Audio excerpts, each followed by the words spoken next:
warahmatullahi wabarakatuh. Nama saya Siti Aisyah. Saya mahasiswa PPG Transformasi Daljab Batch 1 LPTK Universitas Islam Negeri Sumatera Utara, Medan. Dengan nomor peserta PPG 4891 6001 91054 dan NIP 0314 24 70 538. Saya akan mengadakan praktek pembelajaran di MIS Darussalam, Desa Stungkit, Kecamatan Wampu, Kabupaten Langkat pada tanggal 9 Mei 2025. Assalamualaikum warahmatullahi wabarakatuh.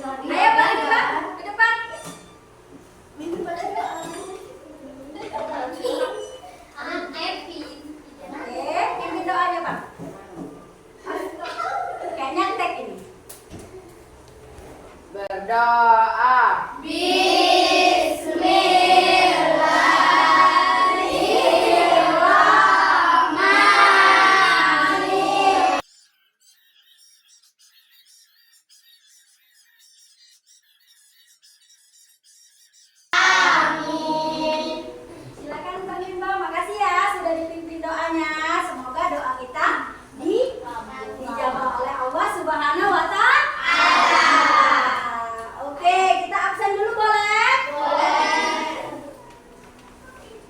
Daniel mau mana? Ada Ibu. Mana dia? Oke, good. Emilia Putri? Hadir. Melati Aulia Sari? Hadir Bu. Teman kita ada nggak yang nggak hadir? Ada. Siapa? Vanessa. Kenapa dia nggak hadir? Sakit. Semoga kita berdoa hari ini untuk Vanessa ya. Supaya dia cepat sembuh dari sakitnya dan bisa ke sekolah lagi seperti biasa. Oke. Boleh kita tepuk semangat dulu biar semangat siang hari ini belajarnya. Oke?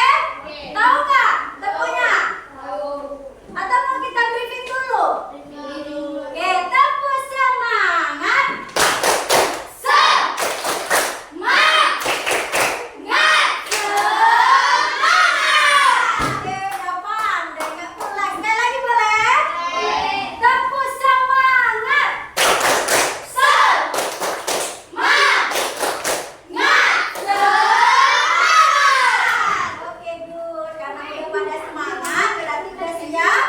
Menerima pelajaran di siang hari ini. Oke, kita lanjut dulu ya.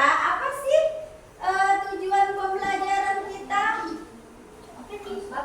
Oke, ini dia tujuan pembelajaran kita. Yang pertama, murid Darussalam kelas 5 itu harus bisa mengidentifikasi unsur intrinsik sebuah cerita. Yang kedua, bisa menjelaskan dan menemukan majas dalam sebuah cerita. Yang ketiga, bisa mengubah kalimat langsung menjadi tidak langsung atau sebaliknya. Sebaliknya itu kalimat tidak langsung bisa dirubah menjadi kalimat langsung. Oke, lalu yang keempat adalah menjelaskan perbedaan buku fiksi dan buku non fiksi. Jelas sampai sini? Jelas? Jelas. Oke, bisa kita lanjut? Bisa. Bisa kita lanjut? Bisa. Oke. Ada nggak sih yang tahu unsur intrinsik di sini? Ada nggak? Apa salah satunya aja? Ada yang tahu? Ayo, masa nggak tahu sih? Apa?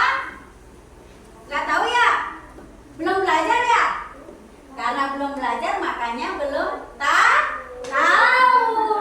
Oke, inilah unsur intrinsik kita. Unsur intrinsik itu apa? Coba kita baca. Suatu cerita dibangun oleh unsur-unsur tertentu.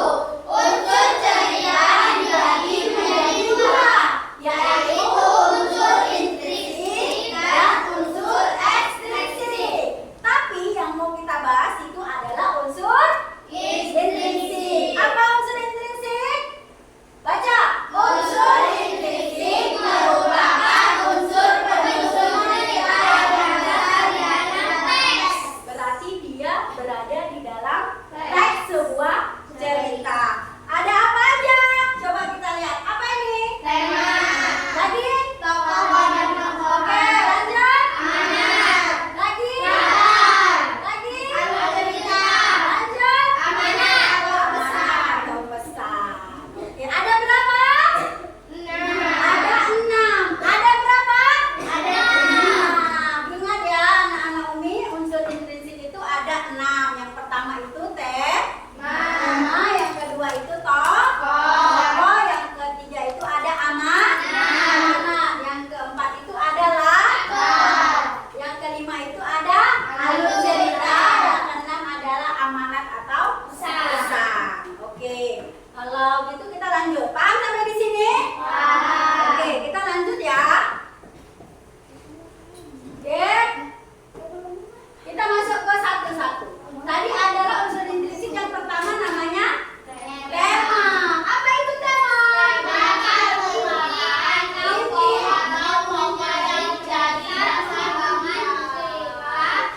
Tema memiliki posisi atau kedudukan yang penting di dalam sebuah cerita. Jadi dalam sebuah cerita itu ada temanya. Misalnya ada cerita si kancil dan buaya. Temanya apa? Berbuatlah yang baik kepada sesama hewan yang ada di hutan. Misalnya itu contoh sebuah tema. Baru tokohnya, siapa tadi tokohnya? Kancil dan buaya, itu tokohnya. Baru yang ketiga, kita lanjut. Ada latar. Di mana latarnya? Tempatnya. Tempat kejadiannya. Kalau cerita kancil dan buaya tadi, ini sungai boleh. Terus hutan. Oke, good. Baru alur ceritanya. Dari ceritanya tadi dari mana? Ceritanya itu dari perjalanan si kancil dari sesuatu hutan menuju hutan seberang sana. Jadi itu alur ceritanya. Kalau tahu alur ceritanya itu alur maju. Amanat, ada pesan di situ. Ada nggak pesan dari sebuah cerita? Ada nggak? Ada.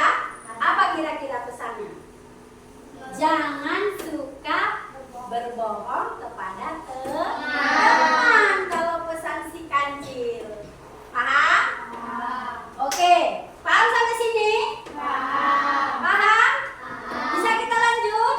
Sebelum kita masuk ke latihan. Oke, kita lanjut ke majas. Di dalam sebuah cerita fiksi itu terdapat juga dalam itu majas. Majas itu adalah gaya bahasa. Gaya bahasa itu ada 3, ada metafora. Kita lanjut, ada metafora, ada personifikasi, ada hiperbola. Oke, kita lanjut. Baru kita masuk ke kalimat langsung dan tak langsung. Kalau kalimat langsung kita harus menggunakan kata saya, kami, kamu, dan kalian. Sedangkan kalau kalimat tidak langsung dia menggunakan kata ganti. Dia, mereka, saya, kami, kamu. Oke. Kita lanjut. Udah paham sampai di sini? Paham.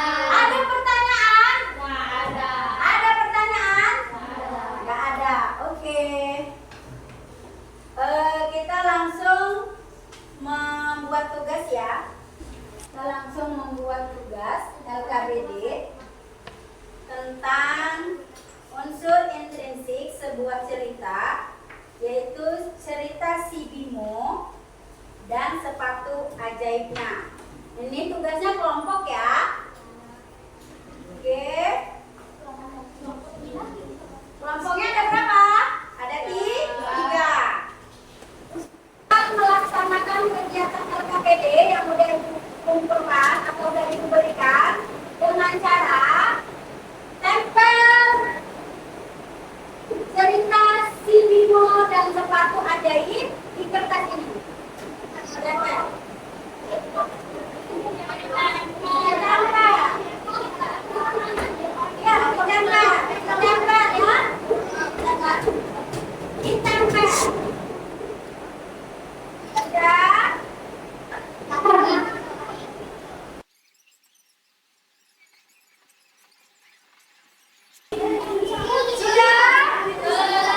Sudah siap?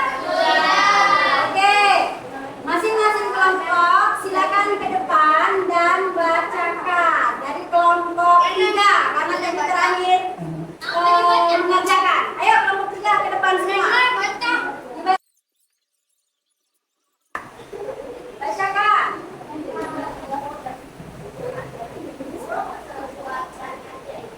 Oke, gimana kelompok lain? Benar atau salah? Benar. Oke, kita kasih good job dulu. Good job, good job, good job, good job. Oke, kembali ke depan. Oke, kita langsung masuk ya ke materi berikutnya atau pekerjaan LKPD selanjutnya, yaitu tentang majas. Majas yang pertama tadi adalah majas metafora. Majas apa? Metafora. Majas apa? Metafora. Apa itu majas metafora? Ayo kita baca. Metafora adalah Majas yang menggunakan kata yang mewakili simbol dari makna sebenarnya. Ada contohnya? Ada. Apa contohnya? rumah itu habis diabadikan dalam waktu 2 jam saja. Oke, simbol di situ apa? Simbolnya apa? Si jago merah. Si jago merah itu apa? Api. Iya, bentar. Itu adalah simbolnya. Itulah namanya dikatakan majas metafora yang menggunakan simbol dia majasnya. Lanjut, majas apa? Personifikasi. Apa itu? Personifikasi adalah majas yang menggunakan sifat manusia dalam menggambarkan sebuah benda. Iya, sifat manusia digambarkan oleh sebuah benda. Contohnya apa? Radio itu mendengarkan Lagu halus yang sore hari. biasanya yang mendengarkan lagu siapa? Radio. Manusia. Radio itu apanya? Alatnya. Jadi sifat manusia digambarkan sebuah benda. Bendanya apa? Radio. Bentar, kejam. Baru majas apa namanya yang ketiga? Hiperbola. Hiperbola. Apa itu? Majas yang menggunakan Menggunakan kelebihan untuk menekankan maksud. Jadi makna yang berlebih-lebihan. Contohnya apa? sesaat setelah peluit lomba di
silakan dibaca. Ya, dibaca majas dari yang baru. Ada.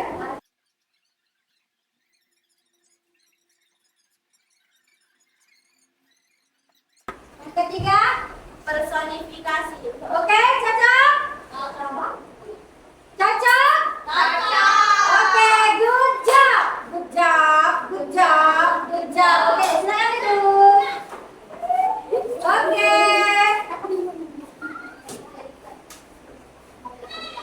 Setelah kita belajar majas, ada juga namanya kalimat langsung dan tidak langsung tadi kan?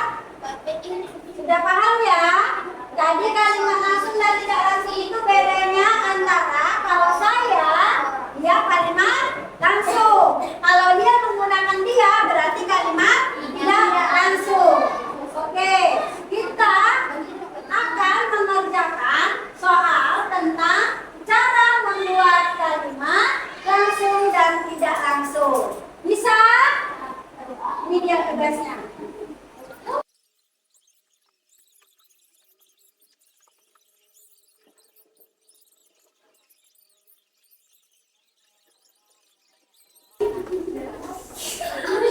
Sudah? Oke, karena tadi udah kelompok 3, 2, sekarang kelompok 1 untuk membacakannya. Oke, bacakan kalimatnya langsung. Yuk sini.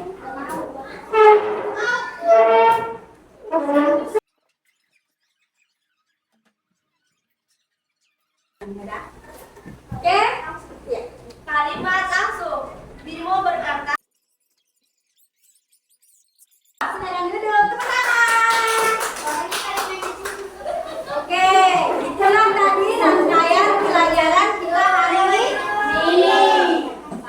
Apa yang anak ibu sukai dari pelajaran ini? Apa? Yang paling sukai? Menempel. Menempel apa tadi? Unsur intrinsik. Lagi? Apa? Apa yang paling disukai? Ternyata yang paling disukai itu menempel unsur intrinsik. Berarti kalian suka membaca. Oke, itulah rangkaian pembelajaran hari ini. Semoga pelajaran hari ini bisa dipahami dan bisa dipelajari di luar sekolah. Jadi carilah majas-majas metafora di luar lingkungan sekolah. Banyak ya kan anak-anak Umi atau anak-anak Ibu, dan juga banyak cerita-cerita fiksi yang bisa kita buat atau kita cari unsur intrinsiknya. Jadi kesimpulannya pembelajaran hari ini yaitu mempelajari tentang unsur intrinsik dan mempelajari tentang majas.